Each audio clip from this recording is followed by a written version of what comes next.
চট্টগ্রামের সন্দ্বীপ উপজেলার রহমতপুর ইউনিয়নত পানি উন্নয়ন বোর্ডের আওতাত বিশ্ব ব্যাংকের অর্থায়নে নির্মিত একখান গুরুত্বপূর্ণ স্লুইস গেটর 2 গেট সম্প্রতি ভাঙ্গি ফেলছে।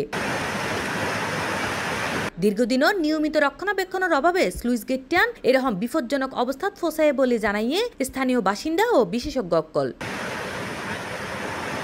এই কপাট ভাঙ্গি যাবার হারণে নদীর জোয়ারের পানি এখন সরাসরি লোকালয়ত মাঝে প্রবেশ করে, যার হারণে ইতিমধ্যে বিস্তীর্ণ এলাকা প্লাবিত হইয়ে এবং ক্ষতির মুখত ফজ্জে শতাধিক ঘরবাড়ি ও কৃষি জমি। স্থানীয় অকলের অভিযোগ, কপাট ভাঙ্গিবার লগে লগে আশেপাশের ব্লক ও বাঁধর কিছু অংশ দোষী ফুটতে শুরু করছে, যার হারণে বেড়িবাঁধর নিচে তাহা বসতঘর ও গাছপালাও মারাত্মকভাবে ক্ষতিগ্রস্ত।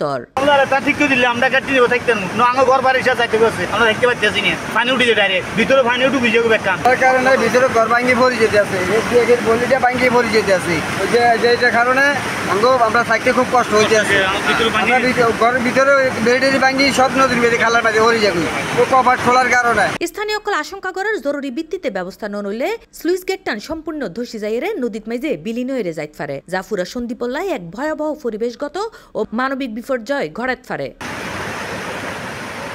এই বিষয়ে পানি উন্নয়ন বোর্ডের উপসহকারী প্রকৌশলী আরিফুল ইসলাম মুঠোফোনে C+রে জানায়, আমরা তো সিভিল ডিপার্টমেন্ট, এখন ওদেরকে আমরা রিকুয়েশন দিচ্ছি, তারা হচ্ছে বরাদ্দ সাপেক্ষে ওরা ইয়া করে দিবে, তবে তারা প্রিপারেশন নিচ্ছে, গেটগুলো বানাচ্ছে, গেটগুলো নিয়ে গিয়ে ওইখানে লাগাই দিচ্ছে এক সপ্তাহের ভিতরে। কোনো সমস্যা হয় না, এগুলো হচ্ছে যে কিছু সাংবাদিক আছে ওইখানে তাদের কোনো জ্ঞান নাই, তারা ওইখানে গিয়ে ছোট ছোট ইয়া করে, কোনো সমস্যা হয় না। এখন বর্ষাকাল ওইরকম প্রেশার নাই, যা পানি ঢুকবে এগুলো আবার বাটার সময় বের হয়ে যাবে, কোনো সমস্যা না। ওইগুলো নিয়ে আপনারা